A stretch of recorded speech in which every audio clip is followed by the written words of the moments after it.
माननीय सदस्यों ने श्री मनोज कुमार पारस जी, श्री पंकज पटेल जी, श्रीमती पूजा जी ने जो मुद्दा यहाँ पर उठाया है वह बहुत महत्वपूर्ण मुद्दा है और संवेदनशील भी। लेकिन माननीय सदस्यों को इस माननीय सदन में सही तथ्य भी रखने चाहिए। मैं उनकी भावनाओं का सम्मान करता हूं, लेकिन सदन की गरिमा और उसकी मर्यादा को भी ध्यान में रख करके तथ्यपरक बातों को अगर सदन में रखेंगे तो इससे सदन की भी और माननीय सदस्य की भी गरिमा बढ़ेगी। बेरोजगारी एक चुनौती है देश के सामने, दुनिया के सामने,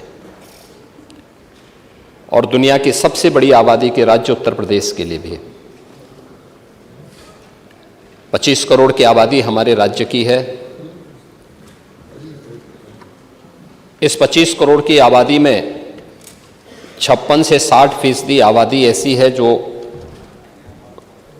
वर्किंग फोर्स है, एक कार्यशील है, युवा है। यानी अगर आप देखेंगे तो दुनिया के अंदर उत्तर प्रदेश सबसे युवा राज्य भी है, और उस राज्य के उन युवाओं को ध्यान में रख करके सरकार ने कार्य किए, कदम उठाए। अभी पिछले सत्र में हमारी सरकार ने पेपर लीक की घटनाओं पर प्रभावी अंकुश लगाने के लिए सार्वजनिक परीक्षा अनुचित साधनों की रोकथाम अधिनियम 2024 को पारित करने का कार्य किया है, जिससे प्रदेश के सरकारी जो नौकरियां हैं उन नौकरियों में प्रदेश के युवाओं को पूरी ईमानदारी के साथ, पूरी पारदर्शिता के साथ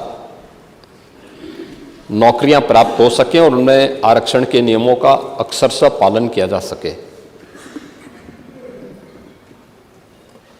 यहां पे जो तथ्य रखे जा रहे हैं और जो रखे गए हैं माननीय सदस्यों के द्वारा,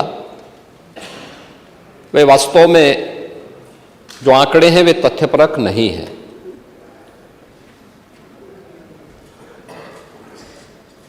अगर उत्तर प्रदेश में बेसिक शिक्षा परिषद और माध्यमिक शिक्षा परिषद के शिक्षकों की भर्ती की प्रक्रिया को पूर्ण करने की बात है तो कहना 69,000 शिक्षकों को नियुक्ति पत्र नहीं जारी हुए हैं, मैं उनको बड़े सम्मान के साथ बोलना चाहूँगा कि 69,000 शिक्षकों को नियुक्ति पत्र भी जारी हुए हैं। वे सभी 4 वर्षों से स्कूलों में पढ़ा भी रहे हैं। उससे भी पहले 68,500 शिक्षकों की भर्ती की प्रक्रिया को संपन्न किया गया, क्योंकि उस समय बीएड को एनसीटीई ने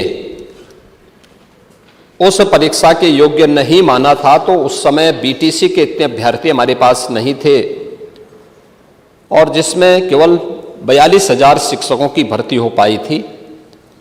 42,000 शिक्षकों की भर्ती हुए भी आज स्कूलों में पढ़ा रहे हैं। उन सबको भी नियुक्ति पत्र जारी हुआ और सभी बेसिक शिक्षा परिषद के स्कूलों में पढ़ा रहे हैं। 69,000 शिक्षकों की भी भर्ती की प्रक्रिया पूरी करने के बाद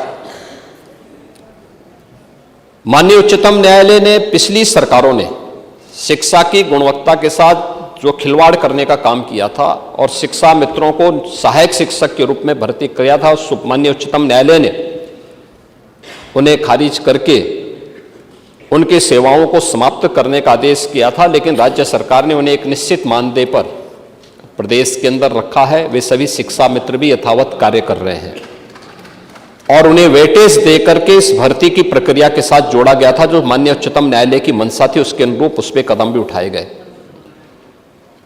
माध्यमिक शिक्षा परिषद ने भी 44,000 से अधिक शिक्षकों की भर्ती की प्रक्रिया माध्यमिक शिक्षा चयन आयोग बोर्ड के द्वारा और उच्चतर शिक्षा चयन आयोग बोर्ड के द्वारा संपन्न की जा चुकी है, पहले ही संपन्न की जा चुकी है। अब शिक्षा के सभी बेसिक, माध्यमिक, उच्च, तकनीकी, व्यावसायिक या चिकित्सा शिक्षा, इन सब से जुड़ी हुई समग्र शिक्षा को लेकर के अब एक नया चयन बोर्ड, शिक्षा चयन बोर्ड बनाने की बन करके तैयार है, और वह आगे की अध्याचन विभिन्न विभागों से मांग करके नियुक्ति की प्रक्रिया को आगे बढ़ा रहा है।